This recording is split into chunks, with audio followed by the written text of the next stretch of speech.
Alexis. Yes. What's your topic? My topic. So mine comes down to casual dating. Okay. The do's and don'ts of it. Do's and don'ts of casual dating. Yeah, I feel like for me, casual dating is like where does the line stop? Like, how much is too much texting? When do you call? Oh, okay. Like, what are the mind games? Is it too much to play, hard to get? Like, what's too hard? You're giving me anxiety right now. Like I'm single again. Like being single is it's really difficult. Any city, I don't care where you're at. I don't think there's any city where it's easier to be single. It's hard to be single in LA. City? It's really hard to be single in But LA. here, I feel like it's just as hard here because there's so many options, right? And all of the options involve, like, if you play your cards right, you might marry a 23-year-old dude that just became a millionaire at Twitter. And so there's a lot riding on it. Is this what your pressures are? Well, I mean, it's complicated. Like, being single is complicated, and as life progresses and as the world progresses, it just gets more complicated. But I always just try to be as honest as I possibly could with the person and tell them what I thought. And if I wanted to text, I text. But I generally never, like, I trained myself to not want to text within a specific window of like meeting the person. But sometimes I would send something like, if I just got someone's phone number, I would send them like hey, it's really nice, like it was really nice to meet you, something like that. And then I would wait a day to send them another text like, I was thinking about you again. I can't get you out of my mind. I think we should go out. But I wouldn't you'd never bombard with multiple texts. Like some of our friends do that. We have a couple friends, one in particular, who just is like, he just anguishes over when to text. And he always makes the wrong decision. Always makes the wrong. Should I text her? I'm like, no, don't. If you think you have to ask the question, don't text. Yeah. Be cool, man. But Let it sit for a while. Seeing a lot of the guys, though, I'm like, whoa, guys, some of them play a lot of mind games. And I'm like, ooh, that's not cool. Because, like, if a guy texts me, like, I'll just text back. Like, I won't think about it. Like, you asked me a question. You said hello. Like, yeah, but you're the worst about that because guys have texted you. I've seen the text where they're trying to flirt with you and you just shut them down. Well, I'm not going to lead them on. But you do it in a brutal way. That's good. No, be like a band. Can I tell the story of the coffee? I won't say who it was. Yeah. So she told me the story one time about a guy that texted her and was like, hey, do you want to get a cup of coffee sometime? And she didn't like the guy. And must have been like a long time ago. But she was like, I didn't like the guy. So I was like, well, how did you respond? Like, no. And she goes, well, I had a coffee on my desk. So I took a picture of it and said, nope, I already got one. I already have a coffee. That's smart. No, that's good. She was like, it's clever, right? I was like, that is the most brutal thing a woman could possibly do to you. Because you're like super excited. You go out on a limb. You're like, I'm going to work up the confidence to text this girl and just something simple. It's not going to be dinner. It's not going to be like a movie. Just a cup of coffee so we can get to know each other in like a human setting. That's it. That'll work. Human setting. Right? Not this bar. Not with DeGeneres music. Ellen DeGeneres. Ellen DeGeneres' band. The DeGeneres DeGeneres metal. DeGeneres metal. No, like a Starbucks. Like that's common ground, right? That's like a place where like everyone knows. Yeah, that's it. Coffee and you just destroy. That's what you need. This is casual dating. My favorite thing about casual dating is that those first few exchanges or the first few dates, right? When literally you're just like, this is how I did it at least. Here's all my shit. I'm going to be totally honest in text messages and tell you if I don't want to do that or any of that crap. Yeah. Because if we're not going to be able to exist when we're totally truthful, there's no way when we're fucking locked into loveless years over and over again where it's just like there's too much shit for you to possibly dig your way out. You know what I mean? Because once you're invested or in love with somebody, then you worry about their feelings more. Whereas in the beginning, it's like, I don't want to see that movie. No, I don't. You know what I mean? Whereas then it becomes, what do you want to do? I'll do whatever you want to do. Blah, blah. But I sort of feel like that's if you really like the girl, right? Mm-hmm. You're like, okay, I'm just gonna put it all out. I want to be completely honest with her. But like, if you I do it even the girls I would first meet. Yeah, I mean, like, would you? Yeah, I would because it was like my thought is this: I don't want to waste my time trying to be the guy that I think this girl wants. Right. I'm just gonna be me, and if that's not good enough for her, no problem, no time wasted. And that's when I got to the city. That's how I approached it. I went on quite a few dates before I met the woman of my dreams, who was my wife. And then she got away. She got away for a while. We took a break for a while. Nothing's quite as romantic as it is in the movies. But yeah, I went on a few dates and I was always just me. I'm like, I'm just going to be me. And it didn't work out a lot. Like there were girls that were like I had a date one time. I met this girl at a bar and I was like, I'm going to take you out. She's like, great. That sounds great. We go to dinner at this place and we're sitting there and midway through the date, she realized first, but then I shortly thereafter realized that this was not a good date. This was not working. You were going to say you shat your pants. No, I did not. Didn't catch it. And she realized it before you. Yeah. Misread the situation. She's like, who smells like an old man's man diapers? No. So in the middle of the date. We realized it wasn't working. And she was just like, so, and I was like, I got to be honest with this person and be like, I don't think this is working. And she's like, do you want to get a drink after this? I'm like, No. She's like, I don't either. I'm like, cool. Like, we just saved each other a lot of time. There's no harm, no foul. Right. And that's sort of the fun thing about dating is that you can get, if you do it right, it can make you stronger. It can make you a better person. It can make you a more honest and upfront person. Right. But I think a lot of the times, especially with guys, and if guys like me that like we have hangups or something like that, like I think every guy does, you're out with a pretty girl and you're like, I just want to impress this person. But I think the most impressive thing is being the guy that you are, not the guy that you think she sort of wants you to be. Right. Because women are smart and inherently have weird sixth sense where they can just see through bullshit. They're like, you're not that guy. You're not him. For me, it was the same thing about like applying for jobs. I remember when I was in college. I totally lied my ass off to get this job at IGN. Well, that was stupid. When I was in college, they gave the class on what your resume should look like and what your cover letter should work like. And I hated them. And I thought they were totally stupid. And I would write them and I wouldn't believe in them and all this stuff. So then when I wouldn't get the job, I would be like, well, that sucks because I wasn't even representing myself the way I wanted to. And then finally I was like, no, fuck it. I'm going to make my resume and cover letter look crazy like I want it to. And if I don't get the job, great. That wasn't the place for me, clearly. You know what I mean? Mm-hmm. And that's what I did. And that's how it worked out. After like 19 times of applying. Right.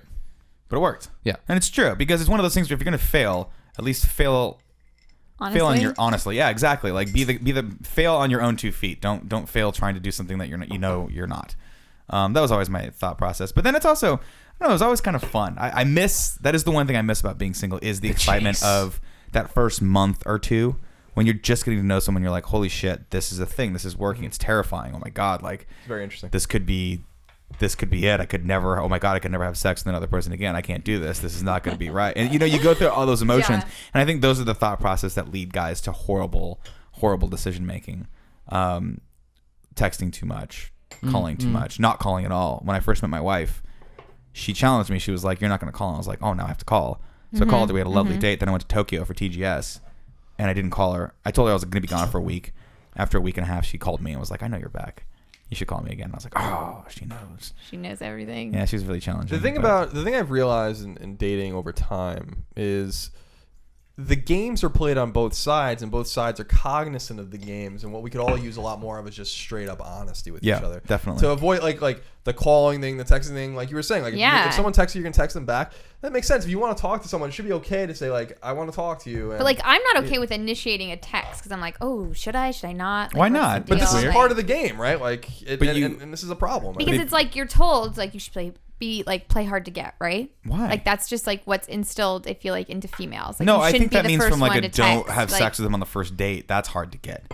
Right, but hard to get is not like I think a lot of guys love assertive women to a certain degree, right? Like where you got to strike a balance between being assertive and being just downright intimidating for most people. But I used to love when a girl would text me. Like I'd give her my phone number and she'd like just like terrifies me. Really? Yeah. Oh my God. You know what the single best text is? What? Thinking about you. No, that's a good one too. Can I have some ice? That's my favorite Greg text. What is it? K. I do that a lot too. I'll text something Greg something like really deep or like you will never text me something deep. Something like long, like where it needs an answer. Be like K.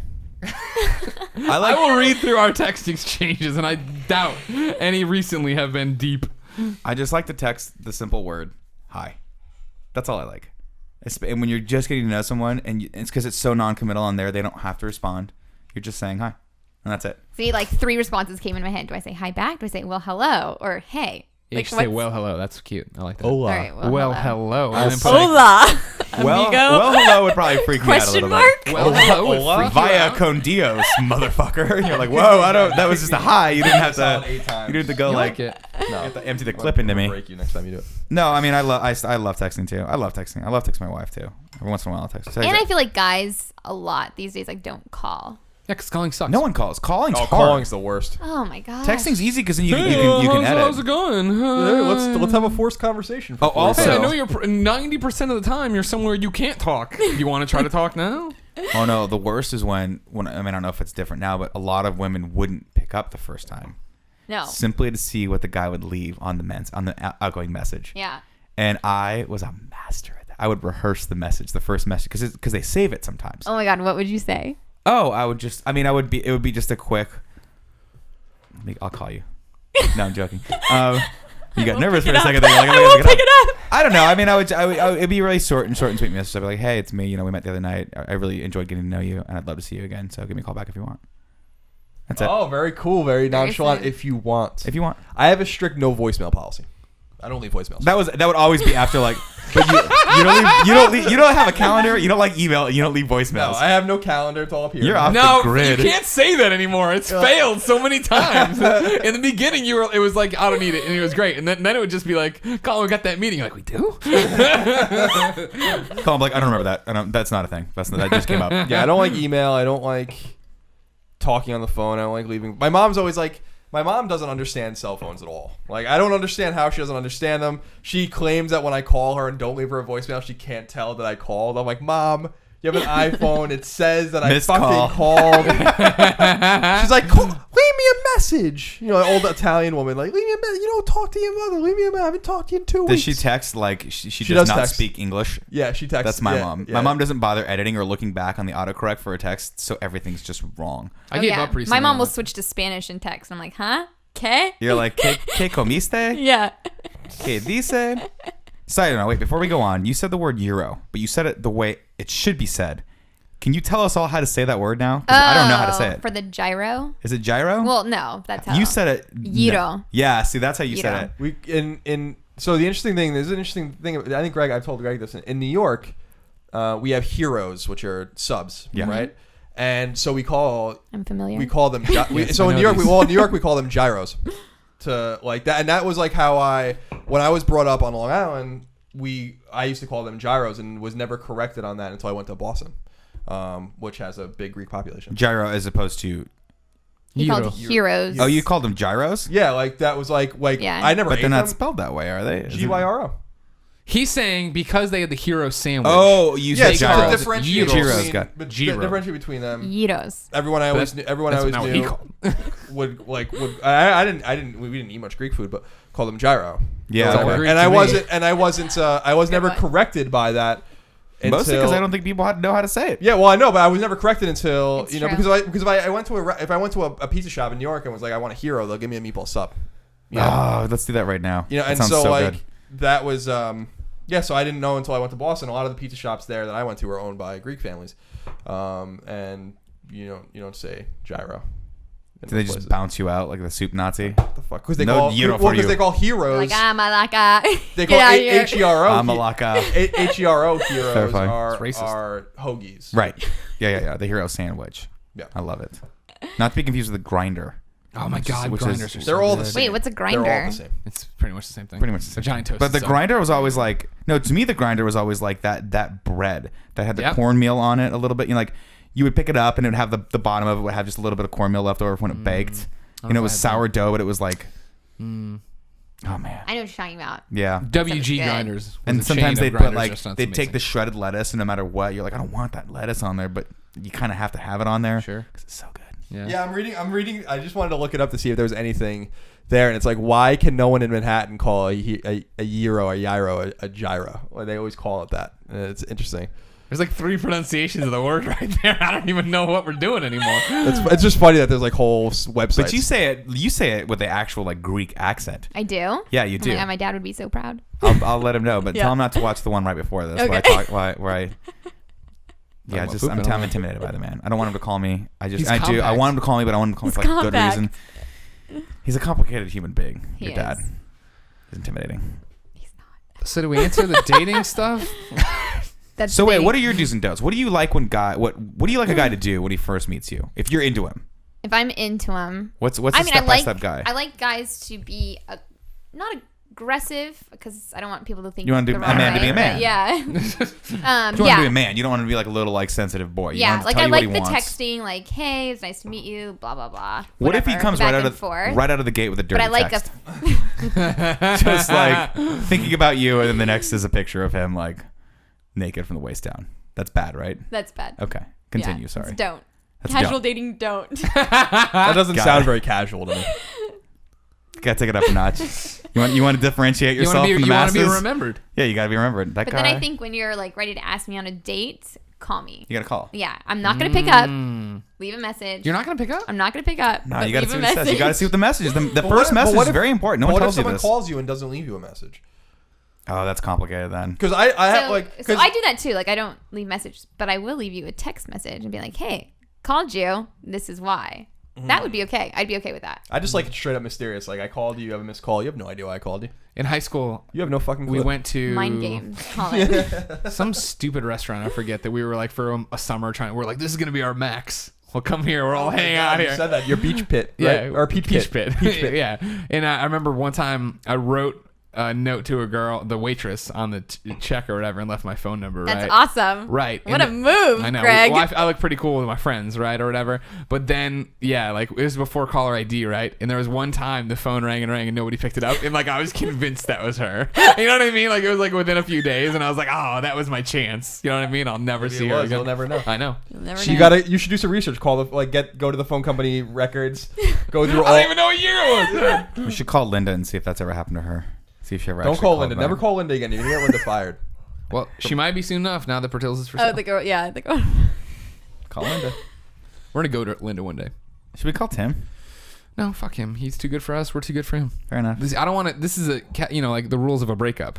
I'm not gonna go crawling back to him now. All right, Calling point of We've clarification. upgraded. You guys do know you're taking him back next week, right? Yes, we didn't break up with him. It's a Tim breakup for just a week. literally couldn't Just make a it break. because he's going to Texas to go to a wedding. to That's see why his Tim couldn't be. girlfriend. His girlfriend.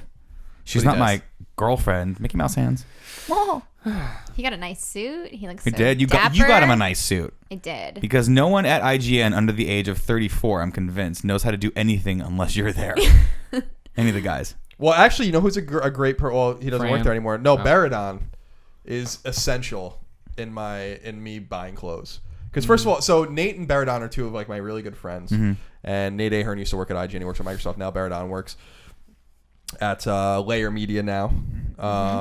And Nate and Baradon love that they give me a complex about everything, and Nate attacks how fat I am, and Baradon attacks my clothes. So like when they're combined together, They sound like awesome friends. yeah, well they do. They sound like girlfriends. No, they That's do what it as a sound joke. like. They do it as a joke. Like when I saw Nate, like he's like, he'll always be like, you're looking all right or whatever. And then Baradon, they know it bothers me, like and like they do it on purpose. But Baradon, when before Nate got married, we all had to go buy suits. So I went and bought my suit with Nate because we were both in the wedding party. Oh yeah, I've seen these pictures. Yeah. Nate and I are Facebook friends. Ooh, And, serious. And Baradon helped me pick out the perfect suit. And was Yeah. like We very just became patient. Facebook friends. He was great. He was It's like Nick when Nick dressed me for a fancy conversations and great. bought me nice jeans and stuff, and he walked me around He looked Levi's great. and he's bringing people around. He's talking about my butt, talking about all this stuff, and I was like, You yeah, looked great. So I You want looked from good. him. You I guys tried both to do look it good when without you you dress up. the other day. Clothes, I think, are really important for guys. I went and got fitted for a tuxedo for an upcoming wedding. And then I was like, oh yeah, and I've been thinking about getting a custom suit. You know what I mean? Like a Jim Yeah. Riley kind of suit because Yeah. he's obsessed with it, and I'd like a little more form-fitting suit. And so she started walking me through options, and I quickly became overwhelmed and Yeah. bored with this Yeah. situation. That's what I would and have loved to do. Let's do it this weekend. I'll go shoe I shopping with you. I will know. too. Suit shopping. Suit shopping. Yeah, okay. What did I say? Shoes. Shoe I don't shopping? need shoes. I'll go shoe shop. You I don't- have to have shoes if you get a good suit. Yeah. I have the nice Converse. You can't wear the Converse with a suit. Yeah, you can. No, Nope. you can't do it. We'll go Nope. through it. Here's actually a small thing that a lot of guys don't realize when you first buy a suit. You have to have it tailored no matter what. Yes. Always have it tailored. No suit fits you perfectly. Well, I know, but even At the all. Up at Noon one, like the suit we wear there. But see, even that It suit, wasn't I'd like to get tailored to you. Exactly, You that's could what I'm look. saying. That suit could look like it was $500 more expensive if we had it actually tailored to fit your body perfectly. True story. About 6 months ago, I blew out the cuff they made on the left pant leg. I just roll it up every time we do the show. No one's ever noticed. Oh, also, Jokes on us, Nick. also the pocket in the left has had a hole for like I knew a year and a something just half. didn't I feel can't right. put anything in it. That explains so much. You're right though. The tailoring is really important. When I bought the suit with Baradon, he was like, "You got to go bring this to a tailor and fix X, Y, and Z." So I go to the place Sundown, like down the street. They're really awesome down there.